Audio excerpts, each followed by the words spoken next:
Hello বন্ধুরা, মৈনাক চলে এলাম নতুন একটা ভিডিওতে। আজকের এই ভিডিওতে রিভিউ করব হইচইয়ের নতুন অরিজিনাল ফিল্ম, যেটা ঈদ উপলক্ষে মুক্তি পেয়েছে। এই কাজটার নাম হচ্ছে একসাথে আলাদা, একটা ওয়েব ফিল্ম। 1 ঘন্টার থেকেও 3 মিনিট কম, 57 মিনিটের এই ফিল্মটা আমি দেখলাম। কেমন লাগলো, এই কাজটার ভালো দিক খারাপ দিক নিয়ে আজকের এই ভিডিওতে আলোচনা করব। তো একসাথে আলাদা, এই কাজটার ডিরেক্টর হচ্ছেন রেজাউর রহমান এবং এই কাজটা লিখেছে হচ্ছে কারিনা কাইজার। এবং এই কাজের মধ্যে আমরা মূল চরিত্রে দেখতে পাচ্ছি ইয়াস রোহান এবং পারসা ইভানাকে। এছাড়াও এই কাজটার মধ্যে গুরুত্বপূর্ণ চরিত্রে রয়েছে দীপা খন্দকার, এছাড়াও রজি সিদ্দিকী এবং তারিক আনাম খান। কেমন লাগলো এই কাজটার ভালো দিক খারাপ দিক নিয়ে আজকের এই ভিডিওতে আলোচনা করব। তার আগে ছোট্ট অনুরোধ করব, চ্যানেলে প্রথমবার হয়ে থাকলে চ্যানেলটাকে সাবস্ক্রাইব করে দিও। তোমাদের যদি ভিডিওটা ভালো লাগে ভিডিওতে একটা লাইক করো, কমেন্ট করো। এই কাজটার গল্প সম্পর্কে যদি স্পয়লার না দিয়ে ছোট্ট করে বলি, যেহেতু কাজটার ডিউরেশনও খুব ছোট, এটা হচ্ছে পারসা ইভানা অর্থাৎ আমিরা এবং ইয়াস রোহান, তার চরিত্রের নাম হচ্ছে ফারহান।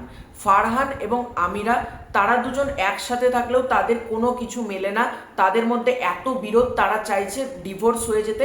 এবং এই পরিবার অর্থাৎ দুজনের, ইয়াস রোহানের বাবা মা এবং তার এদিকে তোমার পারসা ইভানা, তার বাবা মারা চাইছে যে না, এদের যেন ডিভোর্স না হয়। এবার আলটিমেটলি কিভাবে কি তারা ব্যাপারটা হ্যান্ডেল করছে, শেষ পর্যন্ত এদেরকে ডিভোর্সটা হচ্ছে নাকি তারা সবাই একসাথে থাকছে, এর থেকে যাবতীয় জানতে গেলে তোমাদেরকে হইচইতে এই কাজটা দেখে নিতে হবে। এর প্রথম পজিটিভ দিক, এই কাজটার জন্য আমার বেশ কিছু পজিটিভ দিক রয়েছে, আবার দু একটা নেগেটিভ দিকও রয়েছে। যেটা আমার প্রথম যে দিকটা আমার ভালো লেগেছে সেটা হচ্ছে এই কাজটাতে ইয়াস রোহান হতে পারে বা পারসা ইভানা, এরা তো নতুন জুটি। এবার এই নতুন জুটিটা একসাথে কিন্তু বেশ ভালো লাগছে। মানে এই জুটিটা খিটখিটে, এই জুটিটা মানে ঝগড়া করছে, কিন্তু এই জুটিটার মধ্যে না অদ্ভুত একটা স্মাইল রয়েছে, যেটা কিন্তু এই কাজটার মধ্যে ভরপুর রয়েছে। এছাড়াও এই কাজটার মধ্যে যারা যারা সাপোর্টিং রয়েছে অর্থাৎ তারিক আনাম খান, অপরদিকে তোমার রোজি সিদ্দিকী এবং দীপা খন্দকার, এছাড়াও আরও অনেকে রয়েছে, প্রত্যেকের পারফরমেন্স কিন্তু বেশ ভালো। মানে নিজের নিজের জায়গা থেকে প্রত্যেকে খুব ভালো কাজ করেছে। এছাড়াও এই কাজটার মধ্যে জঙ্গলের কিছু লোকেশনস দেখানো হয়, তারা যখন বেড়াতে যায় ট্রিপে, সেইগুলো ভালো লেগেছে। কিছু কিছু কমেডি কিন্তু বেশ ভালো, যেমন মিশনের নাম লাগে উড়াধুরা করা যেত না, যেটা ট্রেলারের মধ্যে ছিল, সেটা এসেছে যখন সিনেমাতে, সেটা ভালো লেগেছে। কিছু কিছু ডায়লগ বা রান্নার যে কাজগুলো দেখানো হয়েছে, যে রান্না নিয়ে যে মোমেন্টসগুলো রয়েছে সেগুলো, বা পুরো সিনেমা জুড়ে ছোট ছোট কিছু মোমেন্টস, মানে পার্টিকুলারলি সব মোমেন্টস আমি বলবো না, সিঙ্গেল সিঙ্গেল পার্টস অফ স্পিচে কিছু কিছু মোমেন্টস কিন্তু খুব ভালোভাবে ওয়ার্ক করেছে। কিছু কিছু টাইমিং, কিছু কিছু সিনস খুব ভালো লেগেছে। যেমন একটা জলের বোতল নিয়ে জল খাওয়ার একটা সিকোয়েন্স রয়েছে ইয়াস রোহান এবং পারসা ইভানার, এর থেকে আমি ডিটেলসে ঢুকছি না, কিন্তু এই জলের বোতলটাকে নিয়ে এত সুন্দর একটা মোমেন্ট ক্রিয়েট করা হয়েছে, সেটা ভালো। এছাড়াও সিনেমাটা যখন শেষ পর্যায়ে পৌঁছায়, সিনেমার মধ্যে যেটা মানে অনেক, মানে পুরো পরিবারের মধ্যে অনেক কিছু বন্ডিং বা তাদের দুজনের মধ্যে বোঝাপড়া, এই সব কিছু নিয়ে যে স্টেটমেন্টগুলো দেওয়া হয়েছে, শাড়ি পরা বা আরও অনেক কিছু রয়েছে, যেগুলো আমি স্পয়লারের জন্য বলছি না, তোমরা যখন সিনেমাটা দেখবে তখন বুঝতে পারবে। সেই মোমেন্টগুলো কিন্তু বাস্তব জীবনের কিছু বক্তব্য রাখে, সেগুলোও কিন্তু আমার বেশ ভালো লেগেছে।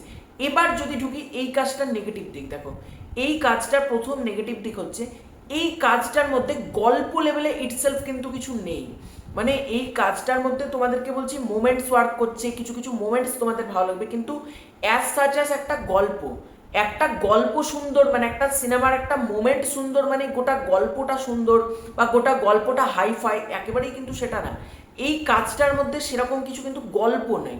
মানে যেরকম আমরা ডেলিকার রুটিন দেখি বা ডেলিকার আমাদের জীবনের ঘটনা, সেই ঘটনাটাকে সিনেমাটিক আকারে বানানো হয়েছে, এটা আমি বলবো। মানে গল্প লেভেলে মেকার্সরা যদি আরও কিছু ইনপুট করতে পারতো, তাহলে এই কাজটা কিন্তু অ্যাজ স্টোরি দুর্দান্ত কিছু বেরোতে পারতো। মানে ডিভোর্স নিয়ে এত সুন্দর সুন্দর ড্রামা বানানো সম্ভব, যেটা কিন্তু আমি ভেবেছিলাম এটা একটা দারুণ ড্রামা হবে, কিন্তু এই ড্রামা লেভেলটা কিন্তু সেরকম নেই। মানে এই কাজটা ফ্ল্যাট গতিতে এগোচ্ছে, মানে একটা লম্বা সরল রৈখিক গতিতে এগোচ্ছে। কিন্তু এটা যদি নন লিনিয়ার ভাবে, মানে মাঝে মধ্যে পাস্টে গিয়েছে, কিন্তু প্রপারলি যদি নন লিনিয়ার ওয়েতে একটা ড্রামা হেভি কাজ হতে পারতো, মানে প্রচুর পরিমাণে যদি ড্রামা থাকতো বা রাইটিং পর্যায়ে এমন কিছু টুইস্ট দেওয়া যেতে পারতো, তাহলে এই কাজটা কিন্তু ভালো লাগতো। মানে এই কাজটা আমার ডিসেন্ট লেগেছে একটা কারণে, কারণ এটার মধ্যে গল্প লেভেলে কিছু নেই, মানে মেকার্সদেরকে একটা ইনপুট করতে হতো সুন্দর কিছু, এবং অ্যাজ সাচ অ্যাজ এটা তো একটা ড্রামাটাই তো আমি পাচ্ছি না। এই গোটা জিনিসটার মধ্যে ড্রামাটা মিসিং, মানে পুরো ফ্ল্যাট গতিতে গোটা গল্পটা শেষ হয়ে গেল, এটা আমার মনে হয়েছে।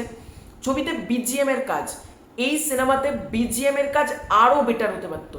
যে গানের প্লেসমেন্টগুলো ব্যাকগ্রাউন্ডে ব্যবহার করা হয়েছে সেগুলো খুবই অড, মানে এই গানগুলো ওই সিনের সাথে জাস্টিফাই না, মানে এটা গানটা না থাকলেও কিছু না, বিজিএম এ আরও জোরদার কিছু হতে পারতো, কিন্তু বিজিএম ডিসেন্ট, মানে বিজিএমকে আমি খুব ভালো বলবো না, আবার একেবারেই বিজিএম খারাপ একেবারে সেটা বলবো না, বিজিএমটা কিন্তু একটু বেটার করা যেতে পারতো।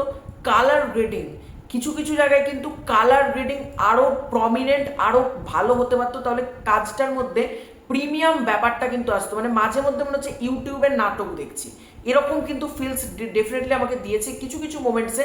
আমি সব জায়গার কথা বলবো না, পার্টিকুলারলি দু একটা মোমেন্টে আমার মনে হয়েছে যে ইউটিউবের নাটকের মতন ফিলস দিচ্ছে, সেইটা না হলেও পারতো। ওভারঅলে এই কাজটা তোমরা একবার দেখতেই পারো, হইচইতে 1 ঘন্টাও না, তোমরা 57 মিনিট সময় বার করে এই কাজটা দেখতে পারো। যারা ইয়াস রোহানের ফ্যান আছো অবশ্যই তোমরা একবার চেক আউট করতে পারো। তো এটাই ছিল একসাথে আলাদা রিভিউ। তোমরা কারা কারা একসাথে আলাদা দেখেছো ডেফিনেটলি কমেন্ট করে জানিও। খুব শীঘ্রই দেখা হচ্ছে নতুন কোনো ভিডিওতে, ততক্ষণের জন্য বাই বাই।